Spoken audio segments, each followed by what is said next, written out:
entre l'Afrique et l'Asie, c'est que l'Asie n'a rien, mais elle transforme tout, alors que l'Afrique a tout, mais elle ne transforme rien.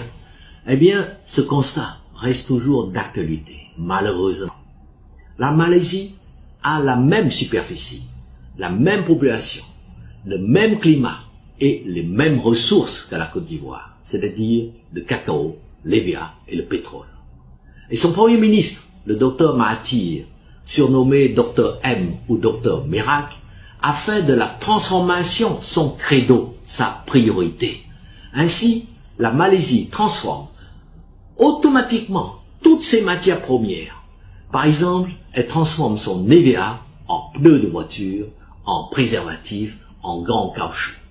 Et comme la transformation est faite sur place, eh bien, les cours de l'EVA sont fixés, non pas à Londres, mais à Kuala Lumpur, la capitale de la Malaisie.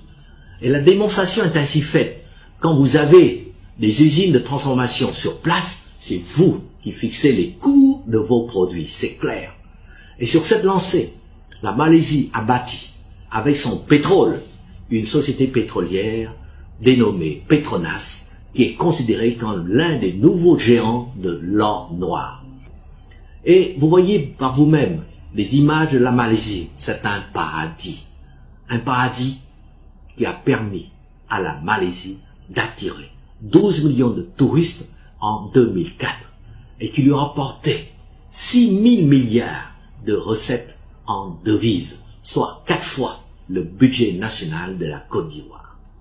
Et j'ajoute que la Malaisie a intégré la mondialisation dans sa vision économique en donnant la priorité à la création de grandes structures sur lesquelles peuvent se greffer leurs PME pour leur permettre ensemble de conquérir tous les marchés mondiaux.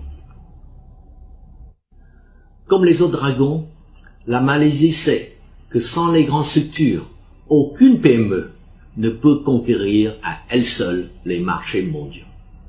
Et cette politique économique est un tel succès que les Malaisiens ont pleuré lorsque le docteur Mahathir a décidé de lui-même de démissionner en 2004. Voilà l'exemple d'un pays semblable à la Côte d'Ivoire, la Malaisie, qui a réussi à gagner sa bataille contre le sous-développement et contre la misère, et même à utiliser la mondialisation à son profit. Et tout cela grâce à sa politique de la transformation sur place de ses produits.